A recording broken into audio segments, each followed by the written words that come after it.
ద్వాదశ జ్యోతిర్లింగ దర్శనం ప్రతి హిందువు యొక్క కల. ఆ ద్వాదశ జ్యోతిర్లింగాలన్నీ ఒకే చోట ఉంటే అలా చూడాలనుకునే వారి కోసమే ఈ వీడియో స్కిప్ చేయకుండా చూసేసేయండి. ఫస్ట్ మనం వెళ్ళగానే లెఫ్ట్ సైడ్లో దర్శనమిస్తుందండి ఈ జ్యోతిర్లింగం. తమిళనాడులోని అరుణాచలంలో ఉన్నటువంటి శ్రీ అరుణాచలేశ్వర స్వామి వారి జ్యోతిర్లింగం అన్నమాట ఇది. ఫస్ట్ ఆయన దర్శన భాగ్యం చేసుకుందాం రండి.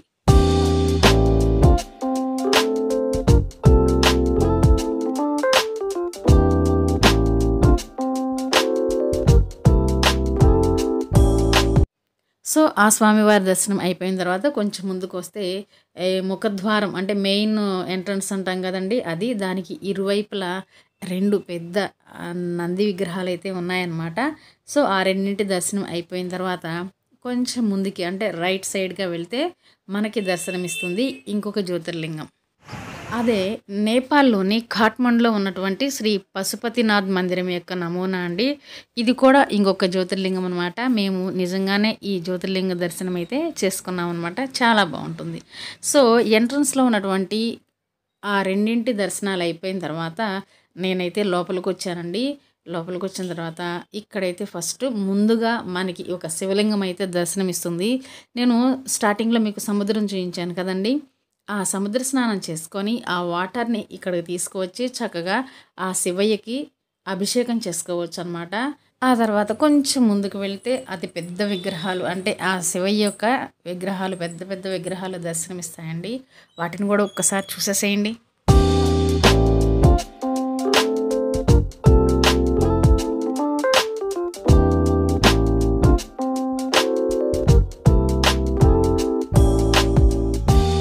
సో ఆ విగ్రహ దర్శనం అయిపోయిన తర్వాత ఇప్పుడు వెళ్దాం రండి. ఆ ద్వాదశ జ్యోతిర్లింగాలన్నీ ఒకే చోట దర్శనం ఇస్తాయి. చూద్దాం. చూస్తున్నారు కదా అన్నీ చక్కగా పక్క పక్కనే ఎంత ముచ్చటగా ఉన్నాయో. నేనైతే ఇలా ఉన్నాయి అనుకోలేదండి. జస్ట్ మా వాళ్ళందరూ సముద్రంలో ఆడుకుంటుంటే నేను జస్ట్ టెంపుల్ ఏదో శివాలయం ఉంది జస్ట్ క్యాప్చర్ చేసి వస్తానని చెప్పి వచ్చానండి. బట్ లోపలికి వచ్చిన తర్వాత నాకైతే వాళ్ళు ఇచ్చిన టైం సరిపోలేదండి. ఒక 10 మినిట్స్లో వచ్చేయమన్నారు. 10 మినిట్స్లో నేను నాకు వచ్చినంత తీసాను. చూడండి, ఫస్ట్ అయితే కర్ణాటక రాష్ట్రంలోని గోకర్ణంలో ఉన్నటువంటి విఘ్నేశ్వరుని యొక్క వినాయకుని యొక్క టెంపుల్ అండి ఇది. ఒక్కసారి చూసేసింది. ఇవన్నీ ఆ మోడల్లో ఉంటాయన్నమాట. జస్ట్ అక్కడ ఎలా ఉంటాయో సేమ్ మోడల్లో ఇక్కడ కూడా అలా కన్స్ట్రక్ట్ చేశారు. ఇది వినాయకుడి టెంపుల్ అంటే విఘ్నేశ్వరుని టెంపుల్ అనమాట. ఆ వెంటనే గుజరాత్ రాష్ట్రంలోని సోమనాథ్లో ఉన్నటువంటి సోమేశ్వరుని యొక్క లింగం ఇది. చూసేసేయండి.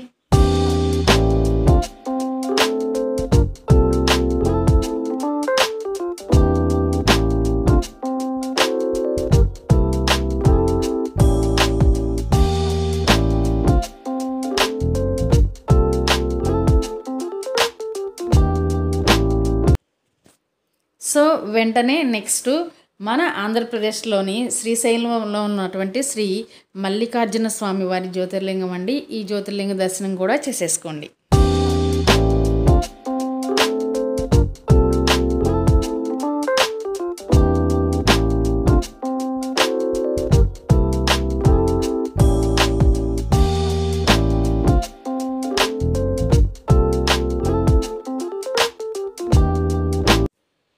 నెక్స్ట్ వచ్చేసి మధ్యప్రదేశ్లోని ఉజ్జయినిలో ఉన్నటువంటి శ్రీ మహంకాళేశ్వరుని యొక్క జ్యోతిర్లింగం దర్శనం చేసేసుకోండి మరి.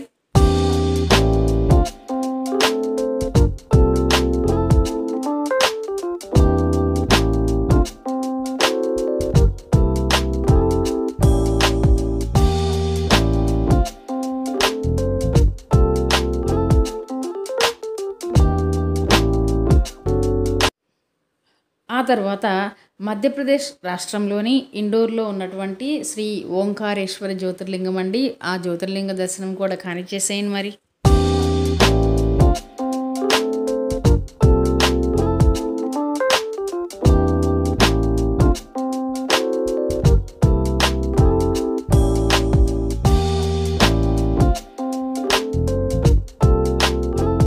ఆ తర్వాత ఎంతోమంది తమ లైఫ్లో చూడాలనుకునేటటువంటి ఉత్తరాఖండ్ రాష్ట్రంలోని కేదార్నాథ్లో నిలవైనటువంటి కేదారేశ్వరుని యొక్క జ్యోతిర్లింగం.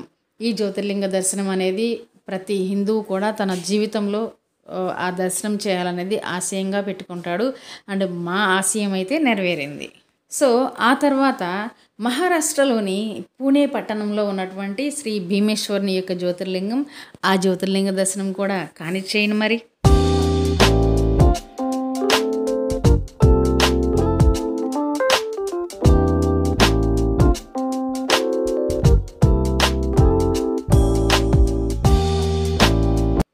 తర్వాత వచ్చేసి ఉత్తరప్రదేశ్ రాష్ట్రంలోని వారణాసి పట్టణంలో ఉన్నటువంటి శ్రీ కాశీ విశ్వేశ్వరుని యొక్క జ్యోతిర్లింగం అండి.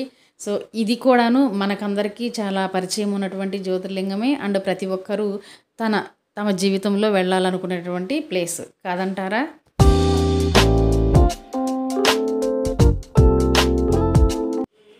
ఆ తర్వాత మహారాష్ట్రలో ఉన్నటువంటి నాసిక్ పట్టణంలో ఉన్నటువంటి శ్రీ త్రయంబకేశ్వరుడు.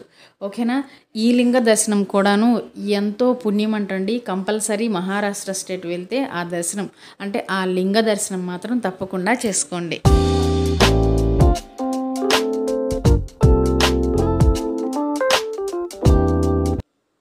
తర్వాత వచ్చేసి జార్ఖండ్ రాష్ట్రంలోని దేవగఢ్ పట్టణంలో ఉన్నటువంటి శ్రీ వైద్యనాథేశ్వరుని యొక్క జ్యోతిర్లింగం, ఆ జ్యోతిర్లింగ దర్శనం కూడా కానిచ్చేసేయండి. మేమైతే ఈ జ్యోతిర్లింగ దర్శనం చేసుకోలేదండి ఇంకా.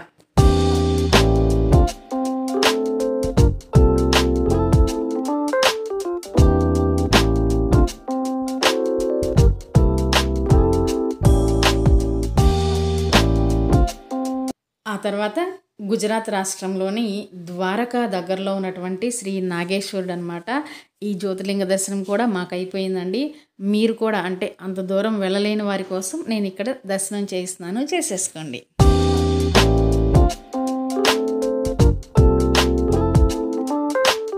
నెక్స్ట్ వచ్చేసి తమిళనాడు రాష్ట్రంలోని రామేశ్వరంలో ఉన్నటువంటి రామలింగేశ్వరుడు అనమాట. ఇక్కడ ఫేమస్ ఏంటో మీకు తెలుసు కదండి. అక్కడ 21 బావులు ఉంటాయి. ఆ 21 బావులు అంటే తీర్థాలు అంటాం కదా. ఆ తీర్థాల్లో స్నానం చేస్తే మన జన్మల పాప కార్యాలు ఏమైనా ఉంటే అవి పోతాయంటండి. వెళ్ళినప్పుడు మాత్రం తప్పకుండా ఆ పని మాత్రం చేయండి. నెక్స్ట్ వచ్చేసి మహారాష్ట్ర స్టేట్లోనే ఉన్నటువంటి ఔరంగాబాద్కి దగ్గరలో ఉన్నటువంటి శ్రీ కృష్ణేశ్వరుడు అనమాట. ఈ జ్యోతిర్లింగ దర్శనం కూడా మేము చేసేసుకున్నామండి. ఒరిజినల్గా అంటే అక్కడికి వెళ్ళి చేసేసుకున్నాము మీకోసం మరొకసారి. సో ఇప్పటి వరకు అయితే మీరన్నీ 12 జ్యోతిర్లింగాలు దర్శనం చేసుకున్నారండి. ఇవన్నీ అక్కడ ఉన్నటువంటి ఆ జ్యోతిర్లింగాల నమూనాల ప్రకారం అయితే నిర్మించబడి ఉన్నాయన్నమాట. నెక్స్ట్ ఫైనల్గా వచ్చేసి తమిళనాడు రాష్ట్రంలోని పళనిలో ఉన్నటువంటి శ్రీ సుబ్రహ్మణ్యేశ్వర స్వామి దేవాలయ నమూనా అనమాట. ఇది చక్కగా ఇక్కడ మాత్రం నేను ఆ మిగిలిన టెంపుల్స్ అన్నింటిలో వీడియో తీసుకుంటూ వచ్చానా, ఇక్కడికి రాగానే ఆ పూజారి చక్కగా నాకైతే అంటే ఏమంటారు గోత్రనామాలు చదివారండి. నాకైతే చాలా హ్యాపీ అనిపించింది. సో ఇవి ఆ లోపల ఉన్నటువంటి 12 జ్యోతిర్లింగ దర్శనము అండ్ మిగిలిన చిన్న చిన్న దేవాలయాలు. లోపల ప్రాంగణం అంతా కూడా చాలా విశాలంగా ఉందండి. ఆ పక్కనే శివాలయం మెయిన్. ఓకేనా? ఫస్ట్ యాక్చువల్గా శివాలయంలోనికి వెళ్ళాలి, కానీ ఆ మెయిన్ గేట్ క్లోజ్ చేసి ఉండటం వల్ల నేను ఫస్ట్ ఇటు వచ్చాను అనమాట. ఇప్పుడు శివాలయంలోకి వెళ్దాం రండి. వెళ్ళగానే ఫస్ట్ అయితే ఆ వినాయకుడు దర్శనం ఇచ్చాడు. ఆ వినాయకుడి దర్శనం అయిపోగానే ఏముంది మన శివయ్య దర్శనం ఇచ్చాడనమాట. ఆ శివయ్య దర్శనం చేసుకొని అలా కొంచెం ముందుకు రాగానే అంటే శివయ్యకి ఇరువైపులా ఒకవైపు వినాయకుడు, మరొక వైపు కుమారస్వామి అయితే ఆయనకి ద్వారపాలకులాగా దర్శనమిస్తారండి. లోపల చాలా బాగుంది, విగ్రహాలను కూడా మంచిగా అలంకారం చేశారు. సో వీళ్ళ ముగ్గురు దర్శనం చేసుకొని అలా 4 అడుగులు ముందుకు వేస్తే ఆ అమ్మ, ఆ తల్లి అయినటువంటి పార్వతీమాత యొక్క విగ్రహం మనకి దర్శన భాగ్యం కలుగుతుంది. సో అమ్మవారి దర్శనం కూడా చేసుకొని అక్కడే కుంకుమ విభూది ఉన్నాయండి. ఆ రెండింటిని తీసుకొని నేనైతే బయటకు వచ్చేసాను. అంటే టెంపుల్ చుట్టూ ఎలా ఉందో చూద్దామని. యాక్చువల్గా అంటే ఇదేదో ముక్కుని రివర్స్లో చూపించినట్లు ఉందన్నమాట, ఏమనుకోవద్దు. ఇది టెంపుల్ ముందు వైపు అనమాట. ఇప్పుడు నేను టెంపుల్ ముందు వైపుకి వచ్చాను. రాగానే చక్కగా అతిపెద్ద శివయ్య విగ్రహం అయితే దర్శనమిచ్చింది. మనల్ని అందరినీ ఆశీర్వదిస్తున్నట్లుగా చక్కగా భలే కూర్చొని ఉన్నారు కదండి. ఆ పక్కనే ధ్వజస్తంభం. ఓకేనా? ఆ పక్కనే అతి పెద్ద శివలింగం. నేను అనుకోవడం ఏంటంటే కార్తీక మాసంలో ఆ లింగానికి అభిషేకాలు జరుగుతాయి అనుకుంటా. సో కాబట్టి ఆ సముద్ర స్నానం చేసి, ముఖ్యంగా కార్తీక మాసంలో సముద్ర స్నానం చేసి వెంటనే వచ్చి శివయ్య దర్శనం చేసుకుంటే మనకి ఎన్నో జన్మల పుణ్యఫలం కలుగుతుంది. ఇంతకీ ఇది ఎక్కడుందనుకుంటున్నారు? నెల్లూరులోని మైపాడు బీచ్ ఒడ్డున ఉందండి. అక్కడికి వెళ్ళినప్పుడు తప్పకుండా చూడండి. బాయ్ అండి.